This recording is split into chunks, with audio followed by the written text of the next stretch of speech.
Father की death हो जाने के बाद मदर बच्चों को अपने पेरेंट्स की यहाँ पर लेकर जाती है।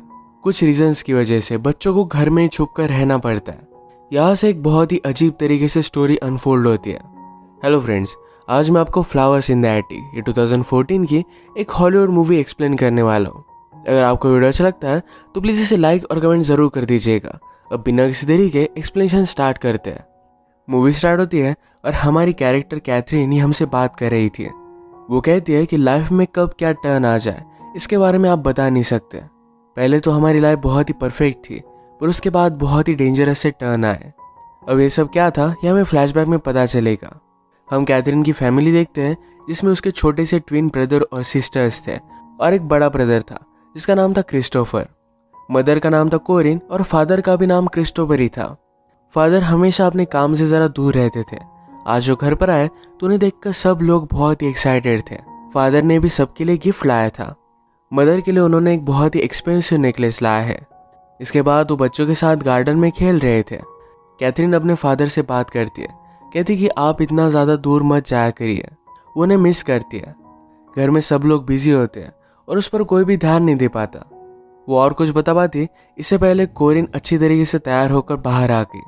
वो एक्साइटेड थी क्योंकि फादर को प्रमोशन मिल गया है। अब वो और भी ज़्यादा बिजी हो जाएंगे। इस बात से कैथरीन को बहुत बुरा लगा। वो अपसेट होकर अपने रूम में चली गई। फादर उसे मनाने के लिए उसके पास आए। एक बहुत ही एक्सपेंसिव नेकलेस उसे गिफ्ट करते हैं। फादर ने कहा कि मैं जो भी कर रहा हूँ ये सब कुछ हमारी फैमिली के लिए है। नेक्स्ट सीन में हम देखते हैं कि इनके घर पर बर्थडे पार्टी थी। फादर ज़रा लेट हो गए। डोर पर नॉक आई पर ये पुलिस की थी। फादर का एक्सीडेंट हो चुका था और उनकी डेथ हो जाती है। सब लोगों को बहुत शॉक लगा। ट्विंस को तो अपने फादर की बहुत ज़्यादा याद आती थी। कोरिन बहुत ज़्यादा डिस्टर्ब होने लग गई। उसके पास पैसे भी नहीं थे। कैथरीन ने पूछा क्या हम ठीक रहेंगे। कोरिन कहती है मेरे पास कोई भी स्किल नहीं है। मैं सुंदर थी, इसी वजह से मेरी तुम्हारे फादर के साथ शादी हुई थी और वो कुछ ना कुछ करने का तो ट्राई कर ही रही है। पैसे ना दे पाने की वजह से कैथरीन का बैले क्लास भी छूट जाता है। कोरिन ने बहुत सारे लेटर्स लिखकर इन्हें पोस्ट कर दिया। थोड़े दिनों बाद कोरिन को लेटर्स का रिप्लाई आता है। उसने फिर अपने सब बच्चों को कहा कि अब हम जाकर मेरे पेरेंट्स के यहाँ रहने वाले हैं। बच्चे शॉक्ड हो गए क्योंकि उन्हें कोरिन के पेरेंट्स के बारे में पता ही नहीं था। कोरिन ने कहा मैंने मेरे पेरेंट्स की मर्जी के खिलाफ शादी की थी, तो इसी वजह से वो हम पर बहुत गुस्सा थे। अब वो फिर से उनके पास जाकर माफ़ी मांग लेगी, सबको मना लेगी। बच्चे ज़रा कंफ्यूज थे क्योंकि यहाँ की पूरी लाइफ छोड़कर उन्हें वहाँ पर जाना पड़ेगा। और कोरिन ने प्रॉमिस किया कि मेरे पेरेंट्स बहुत ही ज़्यादा रिच है, यहाँ पर इनकी जो भी सब चीज़ें थी इससे ज़्यादा वो उन्हें बाय कर देगी, क्योंकि वैसे भी ये लोन पे नहीं कर पाए तो इस वजह से बैंक सारी चीज़ें इनकी ले लेगी। इसके बाद कोरिन की सिटी में पहुँचे। वहाँ पर उन्हें लेने के लिए कोई भी आया नहीं था। वैसे ही रात में बहुत टाइम तक वॉक करते करते वो कोरिन के घर पर आ गए। कोरिन की मदर दरवाज़ा खोलती है। इसका नाम था ओलिविया। ओलिविया ने कहा कि देखो बिल्ली अपने साथ क्या लेकर आई। वो कोरिन को हमेशा बिल्ली बुलाया करती थी। बचपन से ओलिविया ने कोरिन को हेट ही किया है क्योंकि कोरिन अपने फादर से क्लोज थी। ओलिविया ने बच्चों को एक ऊपर का कमरा दिया जहाँ पर कोरिन के फादर उन्हें देख ना पाए। बच्चे घर में हैं ये एक सीक्रेट था। कोरिन अपने फादर को कुछ भी बताना नहीं चाहती थी। अगर फादर ने पहले उसे माफ़ कर दिया इसके बाद उन्हें बता सकती है। कोरिन ने समझा दिया कि मेरे फादर बहुत ही ओल्ड है, वो कभी भी मर सकते हैं। एक बार उन्होंने अगर मुझे फिर से एक्सेप्ट कर लिया फिर हम मिलीनियर बन जाएंगे। हमें इस तरीके से रहने की ज़रूरत नहीं पड़ेगी। कोरिन ने कहा कि मैं दिन भर यहाँ पर नहीं रह सकती। वो बीच बीच में उन्हें मिलने के लिए आती रहेगी। अगली सुबह ओलिविया बच्चों के लिए खाना लेकर आई। उसने कहा कि दिन भर तुम्हें खाना है, मैं फिर से तुमसे मिलने के लिए नहीं आऊँगी। या इस रूम में थोड़ा भी आवाज़ नहीं होना चाहिए। अगर ट्विंस को खेलना है तो ऊपर एटिक है, वहाँ पर वो खेल सकते हैं। बाथरूम यूज़ करते वक्त कभी भी लड़का और लड़की एक साथ नहीं जाएंगे। ओलिविया ने कहा कि अगर तुम्हारे ग्रैंडफादर को पता चला तुम लोग यहाँ पर रह रहे हो तो बहुत ही बुरा होगा। बच्चे फिर ऊपर एटिक देखने के लिए गए। ट्विंस को ये जगह खेलने के लिए अच्छी नहीं लगती, पर इनके पास कोई भी ऑप्शन नहीं था। इसे ज़रा इंटरेस्टिंग बनाने के लिए कैथरीन और क्रिस्टोफर ने उनके लिए झूला बना दिया। रात में कोरिन सबसे मिलने के लिए आई। ट्विंस उसे कहते हैं हमें यहाँ पर नहीं रहना। वो बहुत ही बोर हो रहे थे, उन्हें घर पर जाना था। कोरिन उन्हें समझा दिया कि तुम्हें कैथरीन और क्रिस्टोफर का सब कुछ चीज़ें सुननी चाहिए। ट्विंस मानते नहीं और हल्ला करने लग गए। तभी ओलिविया आ गई। उसने जोर से एक ट्विन को मारा। कहा कि इस घर में इस तरीके से चीज़ें नहीं चलेगी। कोरिन इस पर गुस्सा हो जाती है, कहती है तुम मेरे बच्चों को हाथ नहीं लगा सकते वरना मैं यहाँ से चली जाऊंगी। ओलिविया ने कहा कि तुम्हें जो अच्छा लगे तुम कर सकती हो, ये मेरा घर है और मेरी सब चीज़ें यहाँ पर चलेगी। उसने कोरिन को अपना शर्ट निकालने के लिए कहा। इतने सालों बाद कोरिन वापस आए तो इस वजह से ओलिविया ने कोरिन को बहुत मारा था। बच्चे भी ये देखकर डर जाते हैं। ओलिविया ने कहा कि तुम सब बच्चे एक डेविल की संतान हो। ये बात बहुत ही अजीब थी। यही चीज़ कैथरीन वंडर करती है, इसका क्या मतलब हुआ। कोरिन ने उसे समझाया कि जब मैं छोटी थी तो मेरी मदर मुझे बहुत मारा करती थी, तो इसी वजह से वो अपने फादर की बहुत ही क्लोज थी। हमेशा मेरी मदर मेरे फादर को मेरे खिलाफ बहुत ही अलग अलग चीज़ें बताया करती थी।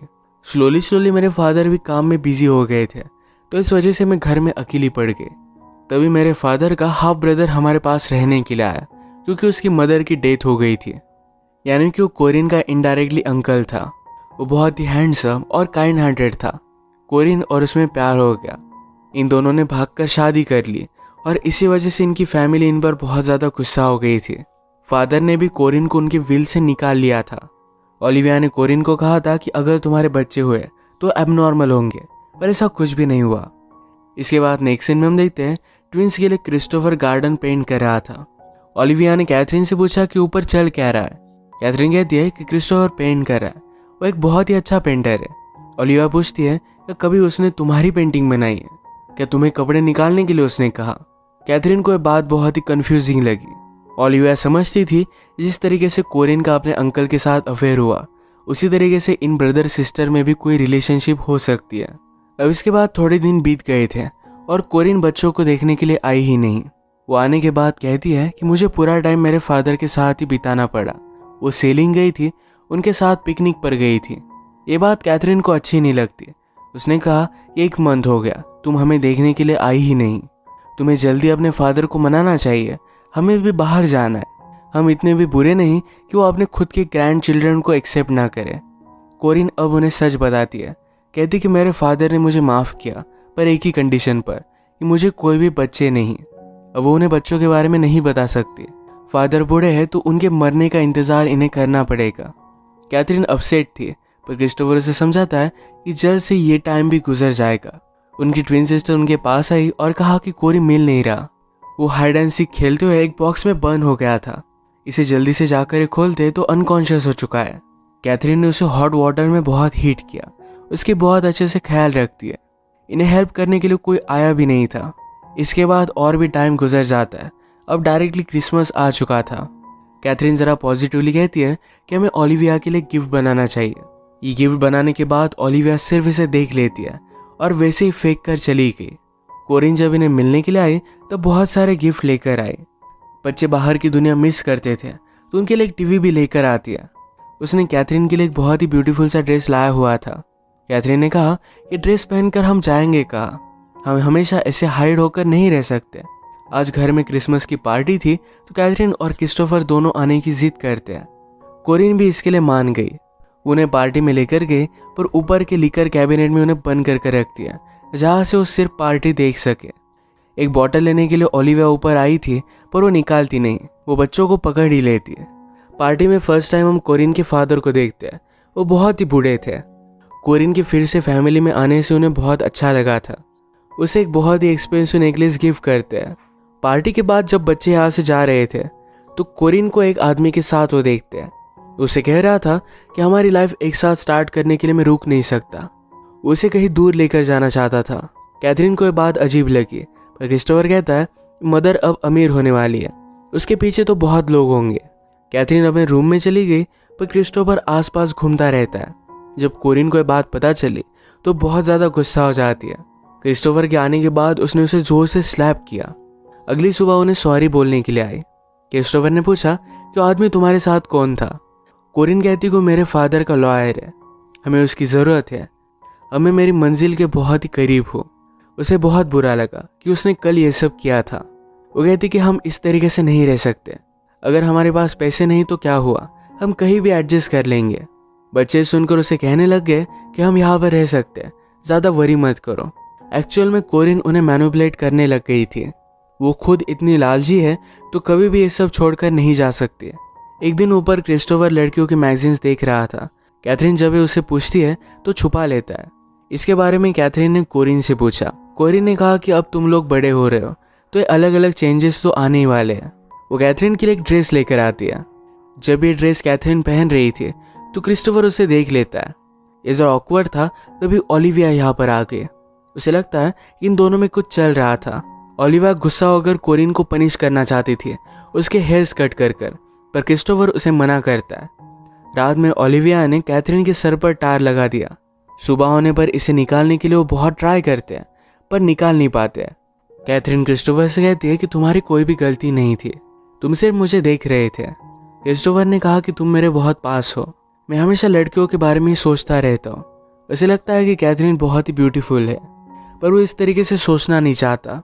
कैथरीन के हेयर से टार निकालने का कोई भी वे नहीं था तो उसने उसके सारे हेयर्स कट कर दिया। एक दिन कैथरीन जब डांस प्रैक्टिस कर रही थी तो क्रिस्टोफर और वो मस्ती करने लग गए। ये गलत है, ये रियलाइज कर एक दूसरे से दूर हो जाते हैं। आजकल ट्विंस बाहर जाने का नाम भी नहीं लेते थे। उन्होंने उन्हें खिड़की में आकर बाहर जाने के लिए कहा पर फिर भी वो मानते नहीं। 1-2 साल ये सब यहीं पर रहे हैं।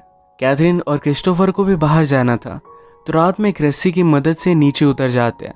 एक ब्यूटीफुल से लेक के पास आए। ये वंडर करते हैं कि क्या कोरिन उनके लिए कुछ करेगी। वो उस पर अब ट्रस्ट नहीं करते। कोरिन बच्चों से मिलने के लिए आई पर डायरेक्टली 4-5 मंथ के बाद वो बच्चों से कहती है कि मेरी शादी हो गई है। वो हनीमून पर थी, इसी वजह से उनसे मिलने के लिए नहीं आ पाई। क्रिस्टोफर कहता है कि ऐसा अब नहीं चलेगा, 2 साल हो गए, हम यहीं पर बड़े हो रहे हैं, वो इस तरीके से अब यहाँ पर नहीं रह सकते। कैथरीन ने कोरिन से पूछा क्या तुम्हारे हस्बैंड को हमारे बारे में पता भी है। कैथरीन कुछ भी नहीं बोली और यहाँ से वो चली गई। ओलिविया के हाथों कोरिन उनके लिए स्वीट्स भेज देती है। डोनट्स देखकर सब लोग बहुत खुश हो गए थे। कैथरीन ने क्रिस्टोफर से कहा अब हमें यहाँ से निकल जाना चाहिए, हमें बाद में कितने भी पैसे मिले पर हम इस तरीके से नहीं जी सकते। क्रिस्टोफर ने कहा कि हमें निकलने के लिए थोड़े पैसों की ज़रूरत पड़ेगी।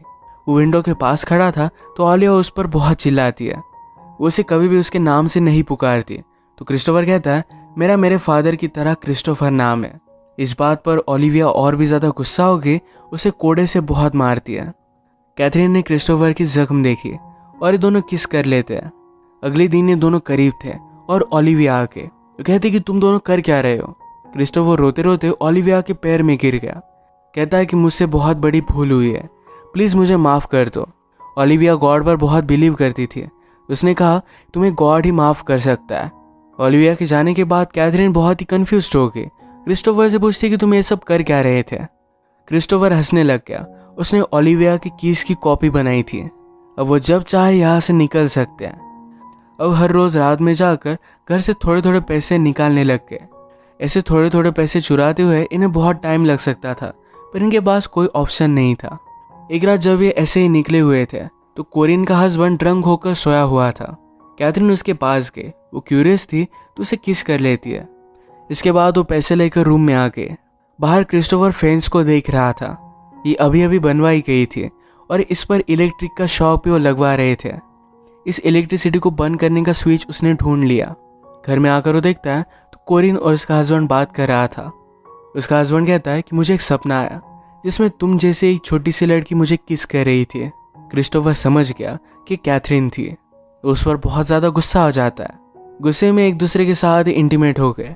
कैथरीन क्रिस्टोफर से कहती है कि अगर तुम चाहो तो हम ये सब चीज़ें बंद कर सकते हैं। क्रिस्टोफर ने कहा कि मैं तुमसे बहुत प्यार करता हूँ।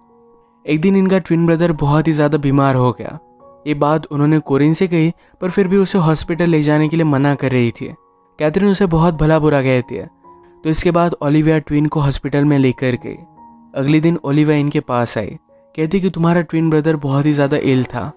हमने उसे बचाने की बहुत कोशिश की पर कुछ भी कर नहीं पाए, उसकी डेथ हो गई। इन सब को बहुत ही बुरा लगता है। अब एक पल भी ये यहाँ रह नहीं सकते थे।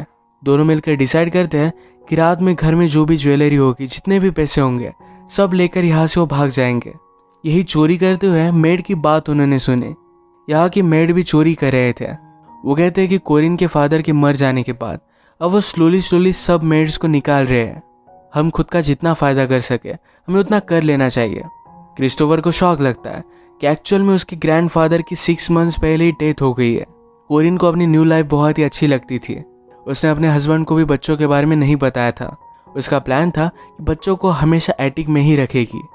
क्रिस्टोफर जब ऊपर आया तो उसकी छोटी सिस्टर की हालत ज़रा ख़राब थी।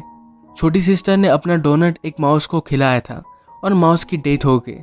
इसका मतलब है जो डोनट कोरिन ने उन्हें भेजे थे ये पॉइजनस थे। शायद इसी वजह से इनके छोटे ब्रदर की डेथ हो गई। इन सब का आवाज़ सुनकर ओलिविया ऊपर आ गए। वो उन्हें मार रही थी पर क्रिस्टोफर ने उसकी छड़ी ले ली। वो ओलिविया को पकड़ लेता है और सब लोगों को एटिक में जाने के लिए कहा। उन्हें पता था कि ओलिविया को एटिक में जाने से डर लगता है। वो भी उसे घसीटते घसीटते वहीं पर लेकर गया। वो डोर बंद कर देता है और ये सब खिड़की से बाहर निकल गए। ओलिविया वहाँ से नहीं जा पाई। उसकी हालत बहुत ही ज़्यादा खराब हो गई। इन सब को भागता देख एक सर्वेंट ने उन्हें देख लिया। क्रिस्टोफर उसे कहता है कि प्लीज़ हमें जाने दो, हम कोरिन के बेटे हैं। सर्वेंट को भी पता चल गया कि यहाँ पर चल क्या रहा था। वो जाकर फेंस की इलेक्ट्रिसिटी बंद कर देता है और ये सब यहाँ से भाग गए। कैथरीन हमसे कहती है अब हम उस प्लेस पर कभी भी नहीं जाएंगे, पर हमारी मुलाकात फिर से हमारी मदर से हो सकती है। मुझ में और क्रिस्टोफर के बीच में जो भी है, इस वजह से कोरिन को हमेशा शेम में जीना पड़ेगा। यही उसके लिए सज़ा होगी। क्रिस्टोफर के साथ होना ये कैथरीन का अपने मदर से लिया गया हुआ एक बदला था। इसी के साथ ये मूवी एंड हो जाती है। अगर आपको वीडियो अच्छा लगा तो प्लीज़ इसे लाइक और कमेंट ज़रूर कर दीजिएगा। बहुत सारी मूवीज़ लेकर आते रहता हूँ, तो प्लीज़ इस चैनल को सब्सक्राइब कर दीजिए और बेल नोटिफिकेशन आइकॉन दबाना मत भूलिएगा। फिर से मिलेंगे और एक नई मूवी के साथ। तब तक के लिए थैंक यू और आप अपने आप का ख्याल रखिए।